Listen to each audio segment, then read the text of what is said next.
প্রথম পাপ। ঈশ্বরের তৈরি করা একটি সুন্দর বাগানে প্রথম পুরুষ আদম এবং নারী হবা বসবাস করত। কিন্তু শয়তান ছল চাতুরির মাধ্যমে সাপ সেজে আদম এবং হবাকে প্রলুব্ধ করল। সাপ জিজ্ঞাসা করল, এইসব গাছগুলির থেকেই কি ফল খেতে ঈশ্বর তোমাদের বারণ করেছে? হবা উত্তর দিল, শুধু মাঝখানের গাছটির ফল খেতে বারণ করেছে, যদি খাই তাহলে মারা যাব। সাপ বলল, তুমি মারা যাবে না। ঈশ্বরের ওই গাছ থেকে ফল খেতে না দেওয়ার পেছনে বিশেষ কারণ আছে। যদি তুমি খাও তবে তাঁর মতন হয়ে যাবে। তিনি যা জানেন তা তুমিও সব জানতে পারবে। হবা ফলটি খেল। সে তার সঙ্গে আদমকে কিছুটা ফল খেতে দিল। আদমও ফলটি খেল এবং খাবার পরেই তারা এমন কিছু জানতে পারল যা তাদের জানা ছিল না।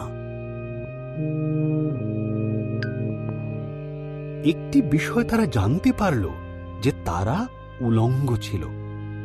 তারা পাতার বস্ত্র তৈরি করে নিজেদের লজ্জা ঢাকল। তারা আগে কোনোদিন ভয় বা লজ্জা পায়নি। তাই তারা বুঝল কিছু একটা ভুল হয়েছে। ঈশ্বর ডাকলেন, আদম, হবা।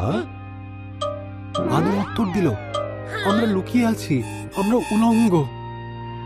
ঈশ্বর দীর্ঘশ্বাস ফেলে বললেন, তোমরা ওই গাছের থেকে ফল খেয়েছ, তাই তোমরা জানো।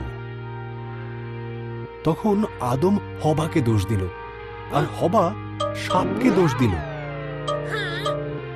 ঈশ্বর বললেন, সাপ, তুমি বুকে ভর দিয়ে চলবে।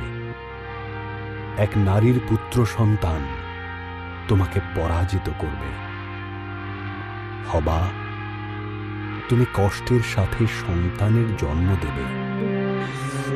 আদম, তোমাকে খাবার সংগ্রহের জন্য অনেক কষ্ট করতে হবে।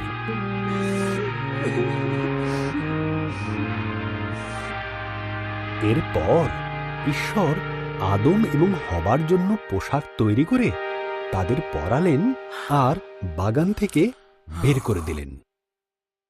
ঈশ্বর এক স্বর্গদূতকে জ্বলন্ত তলোয়ার হাতে দিয়ে সেখানে রাখলেন, যাতে তারা আর ফিরে আসতে না পারে।